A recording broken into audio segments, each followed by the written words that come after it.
se le va el día y se le va la semana a uno, trabajando con gente. Ese es realmente mi pasión. ¿Cuál sería la diferencia entre un pastor evangélico y un sacerdote? Bueno, podríamos decir que hay algunas diferencias. Podríamos decir que estamos consagrados, entregados al servicio. Nosotros como sacerdotes nos consagramos a través de un sacramento. Tenemos una fuerte pugna con un tema muy controversial, el diezmo. ¿Cuál es el concepto desde el catolicismo acerca del diezmo? ¿El diezmo está vigente como se expresa en la Biblia o ha habido algún cambio dentro de la iglesia cristiana? Bueno, realmente una persona puede dar un diezmo y puede sentirse como que ya se salvó, como que ya está bien con Dios. Yo creo que el dinero que nosotros damos, realmente no es a Dios que se lo damos. Se lo estamos dando para cubrir las necesidades que se presentan en la comunidad.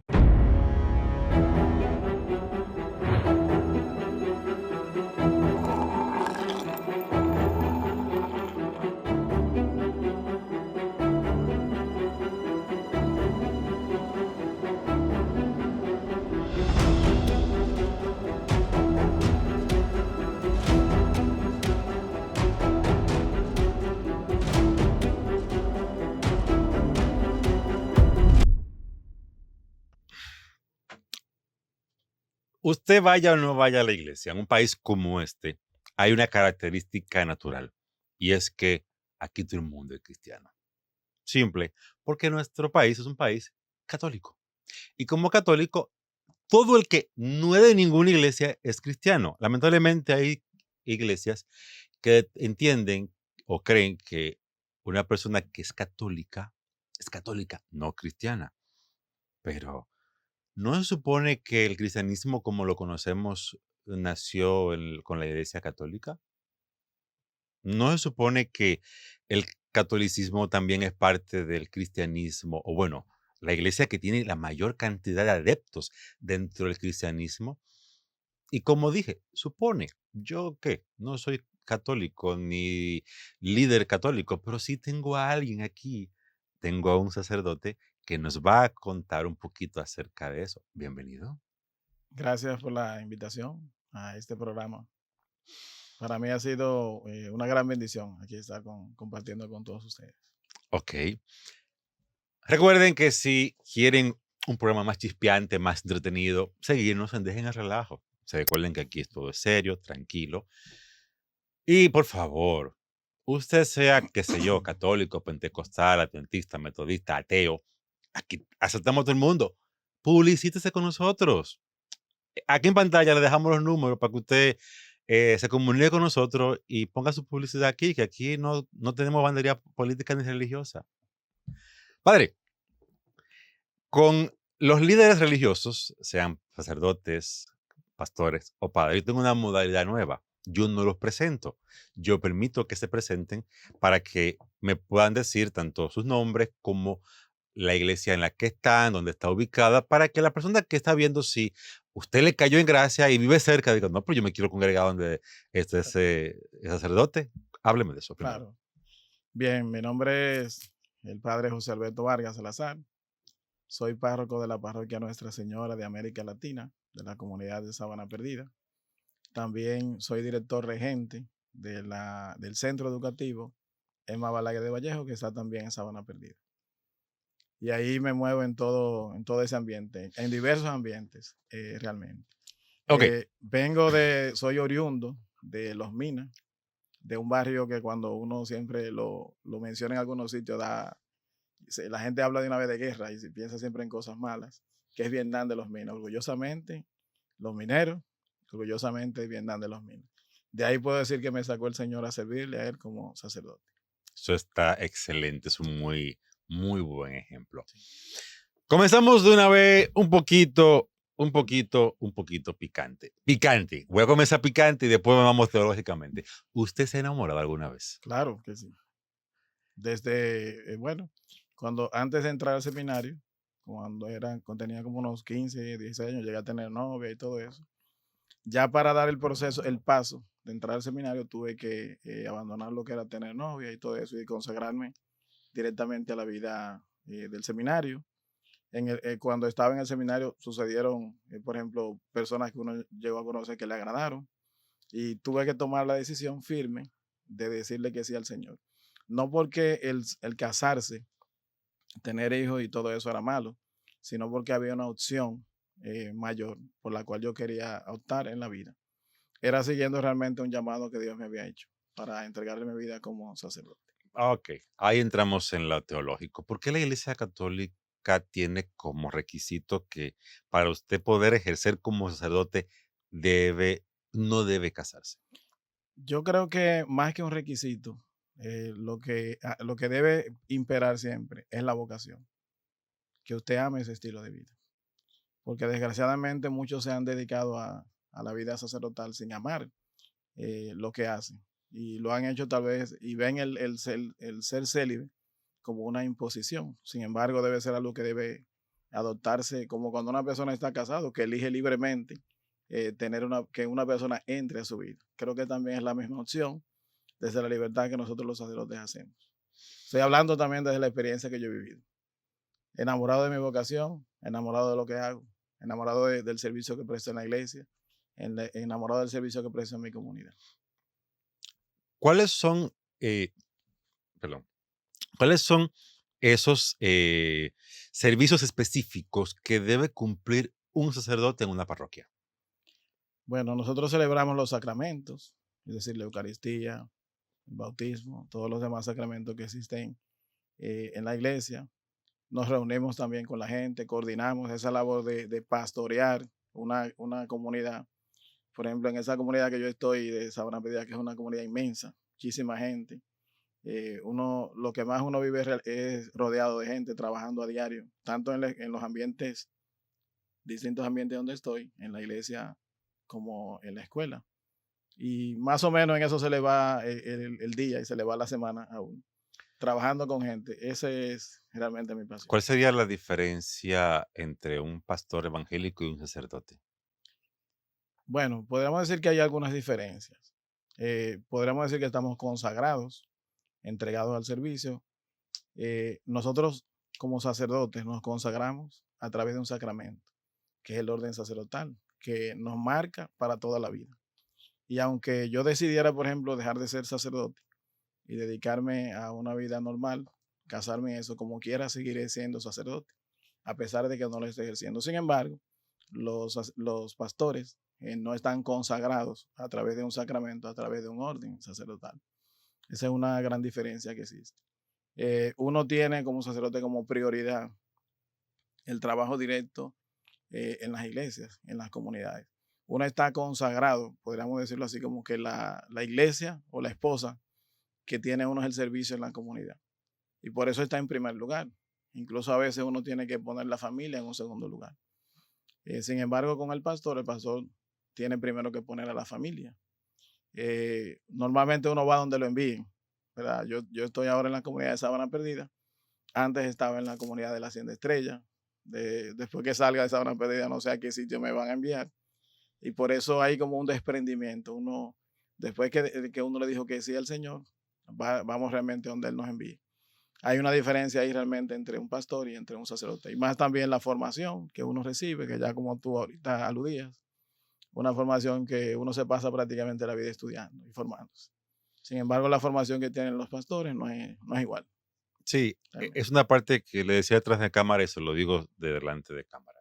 Yo admiro de la Iglesia Católica el concepto de la formación. Lamentablemente, tenemos iglesias que procuran que sus miembros tengan una formación hasta un doctorado, pero también tenemos iglesias que los pastores no tienen ni la más mínima formación Ujú. y tampoco se exige nada de eso. Sí, Y es lamentable porque cuando usted está trabajando con personas, claro. usted necesita formación para trabajar con personas. Y de hecho, yo creo que es una ventaja realmente cuando un sacerdote y un pastor, realmente uno trabaja con gente bien formada, porque las cosas fluyen más, la iglesia es más rica, en los ministerios en la iglesia se enriquecen más cuando la gente está bien formada. Por ejemplo, yo puedo hablar de mi experiencia en mi parroquia. Tengo muchas personas que son profesionales y eso, y cuando uno encarga, cuando uno le asigna tal vez el cumplimiento de alguna responsabilidad o de que emprenda cualquier proyecto en la comunidad, cuando hay una persona bien preparada, los Ujú. carismas, los dones que esa persona tiene, puede servir mejor. O sea, que yo creo que una persona se forme, que una persona estudie, que se prepare. No es algo que el cual el pastor o el sacerdote debe sentir como que hay una gente que le está haciendo sombra. Yo creo que es una bendición tener gente preparada. Claro que sí. A veces uno tiene que ponerse como un maestro como un director de una orquesta, uno como sacerdote, como pastor, también a la vez armonizar todos los carismas que hay en una comunidad, que hay en una parroquia. Y eso es una bendición. Para mí, eso no lo veo realmente como algo que amenaza la función y la misión que tengo en mi comunidad parroquial. Desde el punto de vista católico, hablemos un poquito acerca de la inspiración de la Biblia. Hay varias corrientes con respecto a la inspiración. Algunas entienden que la Biblia es inspirada por Dios. Otros entienden que en la Biblia hay palabra de Dios, pero no toda la Biblia es palabra de Dios. Y no puedo hablar de que tengo un conocimiento vasto, pero según el poco conocimiento que entiendo, la Iglesia Católica entiende que aparte de la Biblia, hay, digamos que otros elementos que también son palabras de Dios. Háblame un poquito sobre eso. Bueno, nosotros creemos que realmente la palabra de Dios, o la Biblia más bien, es inspirada por Dios. De eso no hay duda. De hecho, por eso cuando participamos en una Eucaristía, cuando participamos en algún otro sacramento, por eso la veneramos. Y cuando en la misa se proclama la palabra, decimos que es palabra de Dios o que es palabra del Señor. Y hay un respeto y una veneración especial. Ahora bien, eh, de hecho hay un evangelio, en el Evangelio de San Juan al final, que dice que si todo lo que Jesús hubiese hecho, todo lo que Jesús hizo, se hubiese escrito en la Biblia, no hubiera libros para escribirlo. Y ahí está hablando de que hay fuentes, otros textos, que tal vez no están contenidos en la Biblia, pero que también fueron cosas que Dios hizo. Por tanto, también son palabras de Dios. De hecho, hay una afirmación en la Biblia que nosotros decimos bueno, dice el apóstol Pablo que lo dijo Jesús, pero no aparece en ningún evangelio que lo haya dicho Jesús. En la frase en el libro de los Hechos de los Apóstoles, hay más alegría en dar que en recibir. Jesús en los evangelios no aparece que dijo eso. Sin embargo, Pablo aparece diciendo que Jesús dijo eso. Por eso hay también una transmisión oral de la palabra y hay también otras fuentes escritas. Ahora, el valor que tiene realmente la Biblia para nosotros es infalible. La Biblia es palabra de Dios y nosotros por eso la aceptamos también como norma de fe y como regla de vida. Realmente. Tomando en cuenta que la Biblia es palabra de Dios dentro del concepto de fe católico y aprovechando que en estos días en nuestra plataforma tenemos una fuerte pugna con un tema muy controversial, el diezmo. ¿Cuál es el concepto desde el catolicismo acerca de el diezmo? ¿El diezmo está vigente como se expresa en la Biblia o ha habido algún cambio dentro de la iglesia cristiana? Bueno, realmente el tema del diezmo es un tema espinoso en este tiempo, no para nosotros los católicos, porque nosotros estamos claros con esa enseñanza. Realmente en las otras denominaciones, iglesias cristianas, siempre he visto que ha habido como una pugna entre muchos. Nosotros como iglesia católica creemos que la enseñanza del diezmo es una enseñanza que está basada en el Antiguo Testamento y se refería propiamente a la décima parte que tenían que entregar, pero era en los productos agrícolas. Era algo que estaba relacionado con eso, con la entrega de productos. Eh, de hecho, ya cuando pasamos al Nuevo Testamento, no aparece una recomendación bíblica que diga que nosotros tenemos que dar el diezmo. Y cuando en el Nuevo Testamento se habla más de diezmo, más que de diezmo, se habla de ofrenda. Por eso el apóstol Pablo en la carta a los Corintios, refiriéndose a una situación muy peculiar, habla de que habría que dar una ofrenda y no hacerla de mala gana, sino de darla Con de buena alegría. voluntad, con Ujú. alegría, que el que había que dar tenía que dar realmente con alegría. Entonces, yo pienso que ha habido, o sea, en este tiempo, hay se están dando muchas situaciones muy complejas en muchas iglesias. Creo que hay muchos hermanos que están divididos. Creo que yo de manera personal, por ejemplo, lo que yo puedo vivir, lo que yo puedo realmente hacer en mi iglesia, en mi comunidad parroquial, nosotros hablamos siempre de ofrenda. A veces tenemos una necesidad que hay que arreglar, por ejemplo, la luz, que hay que cambiar tal cosa y todo eso. Y la gente siempre se habla de dar una ofrenda. Nunca utilizamos el término diezmo, ni mucho menos hablar de diezmo como que si la gente da dinero, eh, está obteniendo algún tipo de salvación, por decirlo así, porque hay algunos que hablan incluso de que uno va a dar, una persona puede dar un diezmo y puede sentirse como que ya se salvó, como que ya está bien con Dios. Yo creo que el dinero que nosotros damos, realmente no es a Dios que se lo damos, se lo estamos dando para cubrir las necesidades que se presentan en la comunidad. Porque ¿qué tiene o qué le hace falta a Dios que nosotros pudiéramos darle? Dios lo tiene todo, Él es el dueño de todo. Quienes tienen las necesidades realmente somos nosotros, los que en la iglesia que hay que pagar luz, que hay que cubrir tal necesidad, que hay que pagar sueldos y todo eso. Pero uno nunca puede entender ni ver que uno dándole, llevando el dinero a la iglesia, uno está comprando a Dios, ni ganándose un favor de Él. Porque ¿qué nosotros podemos darle a Dios que Dios no tenga? Si Él es el dueño de todo, Sí, eso es un concepto que a realmente. veces la gente Yo creo sorprende. que es más fácil cuando uno presenta la idea de ofrenda en la iglesia para cubrir las necesidades que tenemos. Yo creo que es más fácil de entenderlo de esa manera. Y ahí nosotros nos ahorraríamos muchos problemas. Yo, por ejemplo, puedo hablar de mi experiencia y he tratado de que mi gente en mi comunidad lo vea así, de que no me vea a mí como alguien que vive de lo que hago en la iglesia. Yo trabajo, tengo que levantarme todos los días a las 6 de la mañana. El día se me va en la calle, en el trabajo, en la escuela donde estoy, que ahí es que me paso todo mi tiempo. A salir de la escuela salgo un rato a comer, casi siempre como en hora americana, ya luego tomo conmigo, yo no sé si estará bien o no, pero siempre salgo como eso de las 4, ya a las 5:30 tengo misa, después reuniones con gente y todo ese tipo de cosas. Un trabajo pastoral Sí, y un trabajo administrativo. también.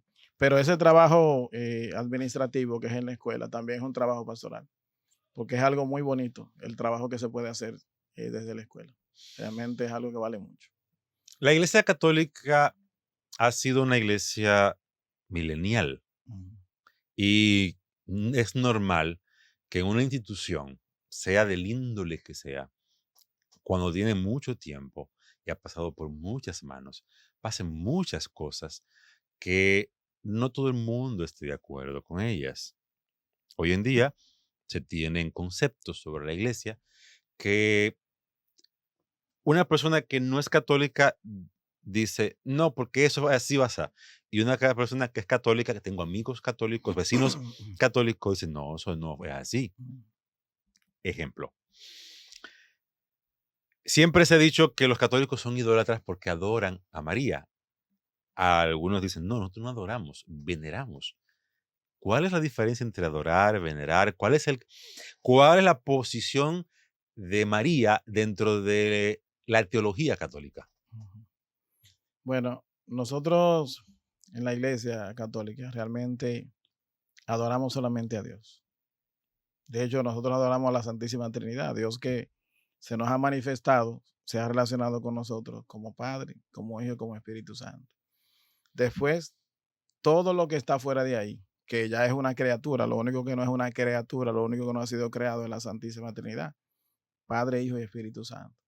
Todo lo que está después de ahí nosotros lo veneramos.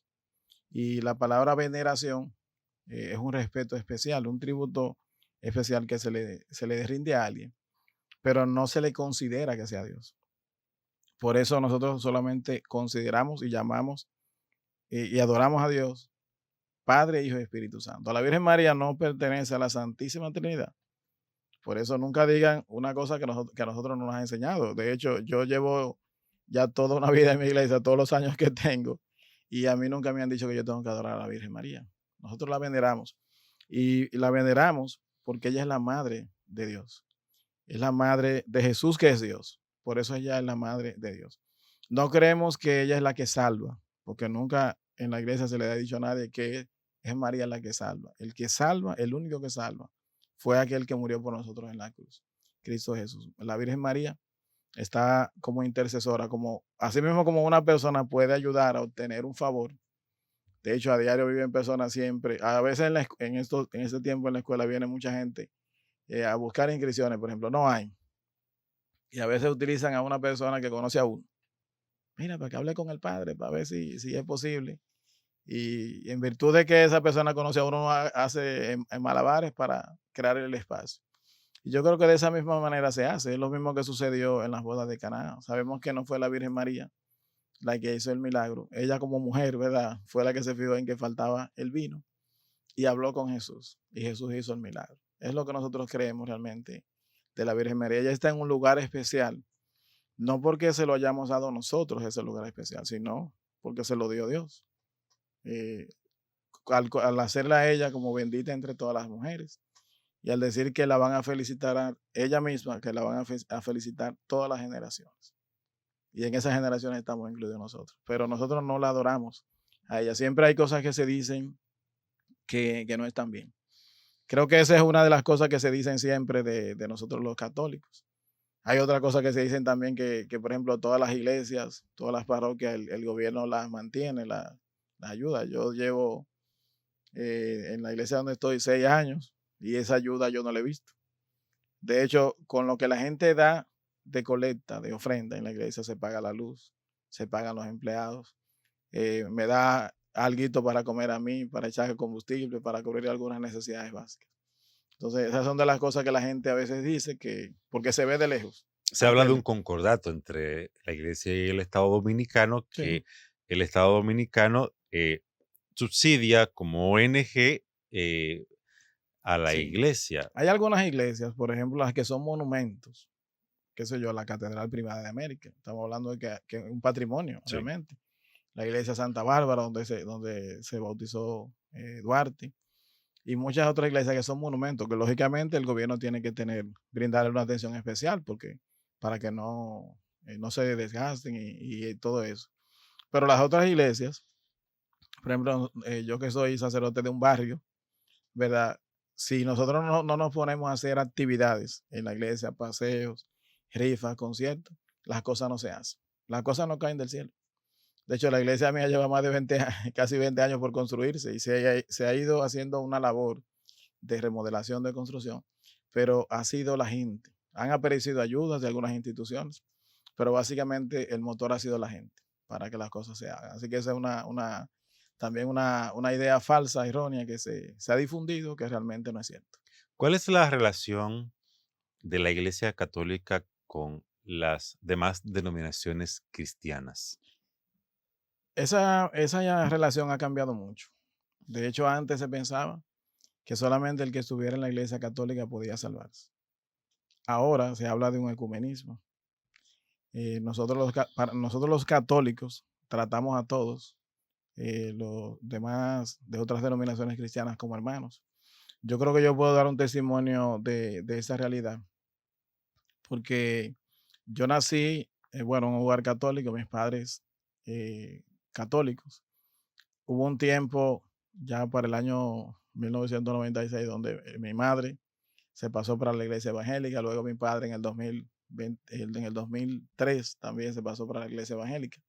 Yo entré al seminario en el 2000 y para yo poder dar ese paso de entrar al seminario a ser sacerdote, yo tuve que luchar mucho.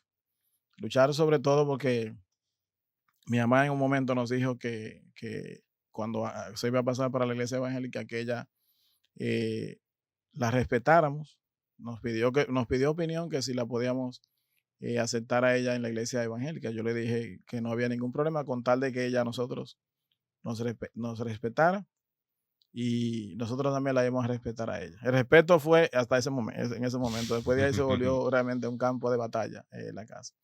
Luego yo entendí, porque vi que en la casa se estaba discutiendo mucho por el tema de religión. Ella me atacaba y yo me defendía. Me atacaba y me defendía. Entonces yo fui viendo que realmente el hogar, nuestra casa, donde antes no se peleaba, se estaba volviendo un campo de batalla. La lucha de ya veneno, ya Ujú. que era algo, se estaba viviendo en mi casa. Entonces yo dije que yo iba a bajar iba a bajar la guardia y no le iba a responder. Y ella me peleaba y yo tranquilo, callado.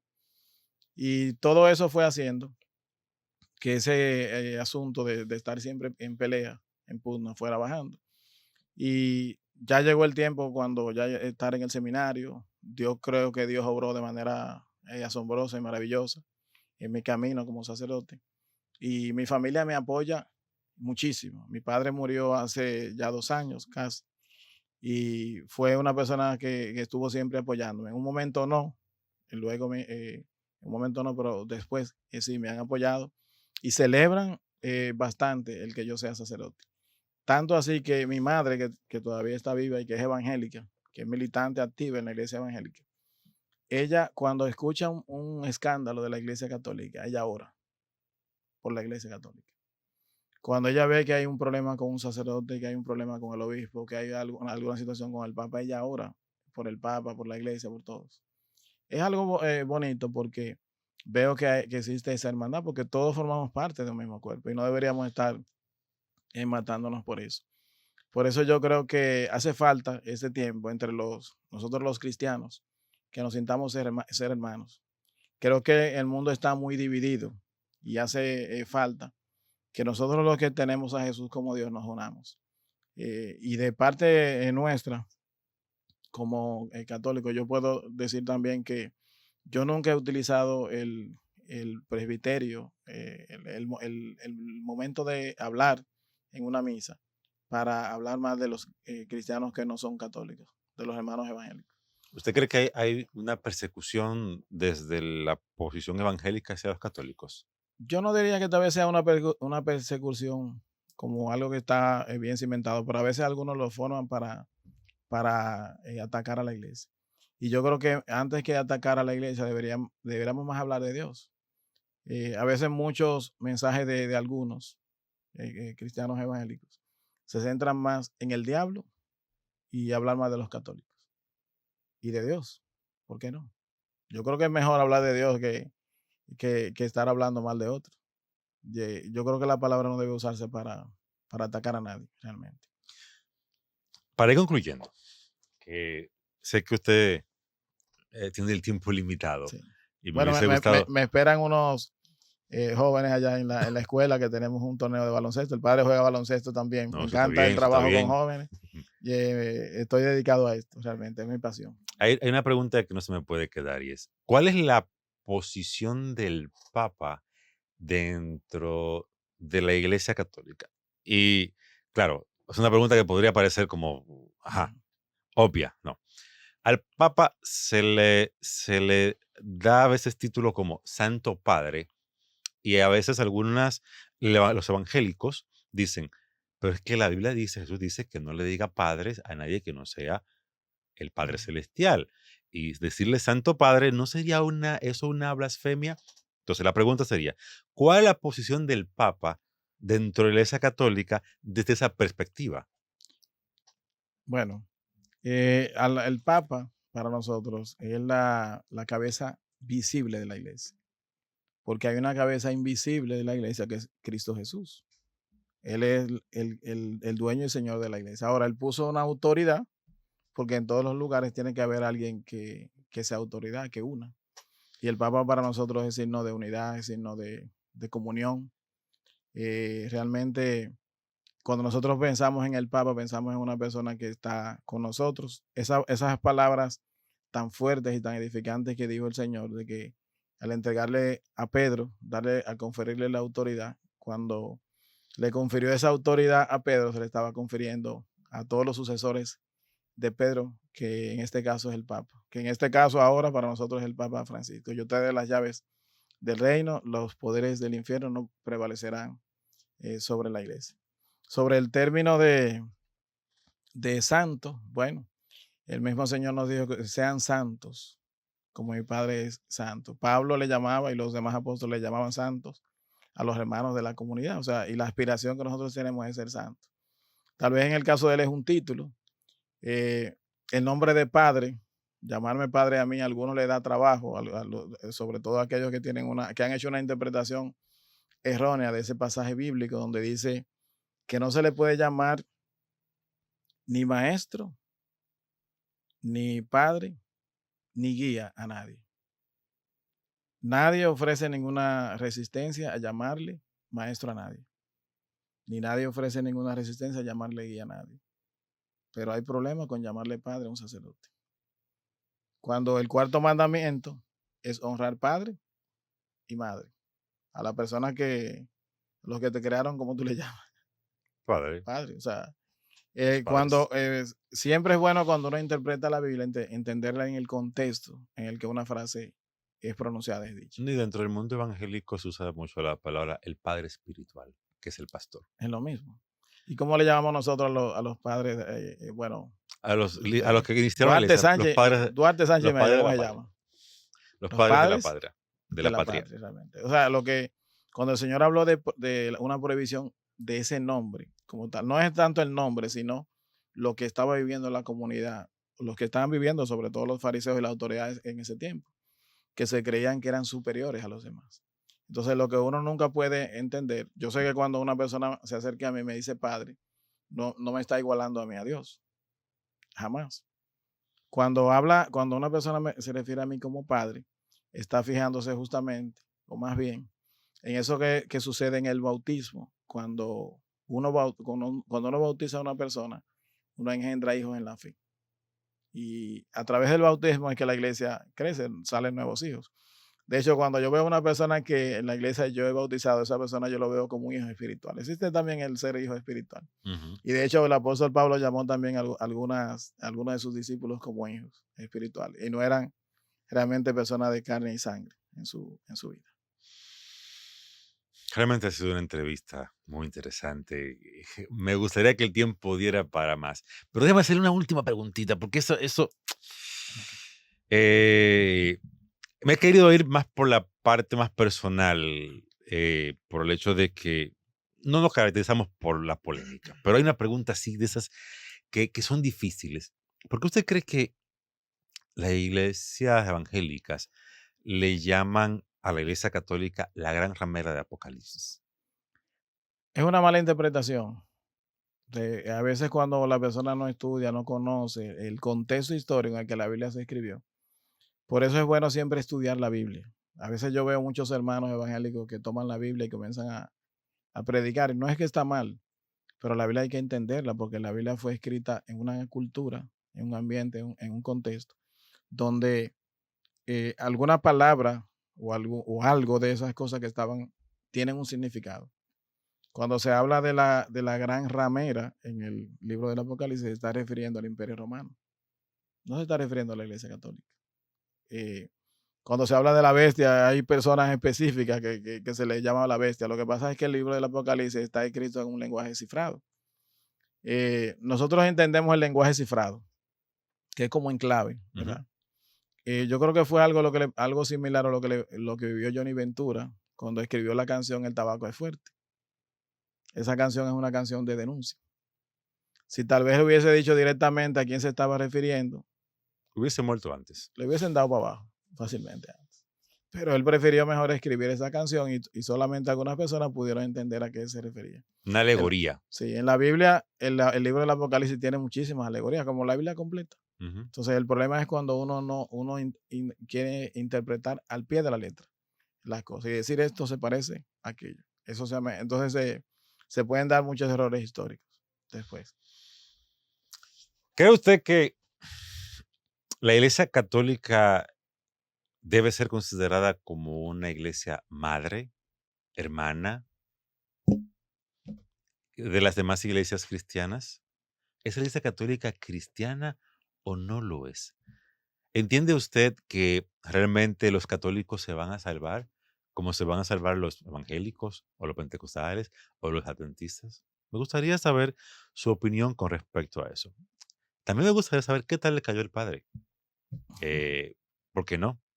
Y me gustaría saber algo muy importante. ¿Cree usted que todos deberíamos buscar la unidad en Jesús en vez de estarnos atacando entre nosotros? Eso es lo que también me gustaría saber.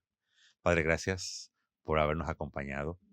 Espero que la visita se pueda repetir y podamos seguir conversando sobre estos temas que son tan interesantes y arrojar un poquito más de luz sobre la misma iglesia, que quizás los que estamos de este lado, como fuimos criados en iglesias diferentes y que no ven a la iglesia católica como una iglesia hermana, no tenemos ese conocimiento. Sí, yo creo que hace falta que nosotros nos sintamos que somos hermanos. Yo puse el ejemplo ahorita bien evidente de mi familia, o Ujú, sea, qué penoso es cuando usted ve personas de distintas denominaciones cristianas que se reúnen para pelear. Y al lado hay gente perdiéndose en la droga, hay familias divididas, destruidas. Y los cristianos, el cristianismo que somos todos los que ujú. creemos en Cristo, Iglesia Católica, la primera, porque es la primera, está demostrado en la historia. Entonces, que nos reunamos para pelearnos y el mundo necesitando de nosotros. Creo que hace falta realmente este lenguaje de unidad, que nos unamos. Y no, cuando se habla de unidad, no se habla de que cada quien tenga que perder su identidad. El que es cristiano evangélico sigue siendo cristiano evangélico, y el que es adventista sigue siendo adventista, el que es cristiano católico sigue siendo cristiano católico. Pero seguimos a un solo Dios, seguimos a un solo Señor. Y el mundo necesita y espera mucho de nosotros los cristianos. Muchas cosas están en la sociedad así como están, porque nosotros estamos descuidando la misión que tenemos en el mundo de ser sal y luz. Si nosotros estuviéramos más unidos y trabajando en conjunto, este mundo no fuera lo que fue hoy. Gracias por haber estado con nosotros. Buenas noches, bendiciones.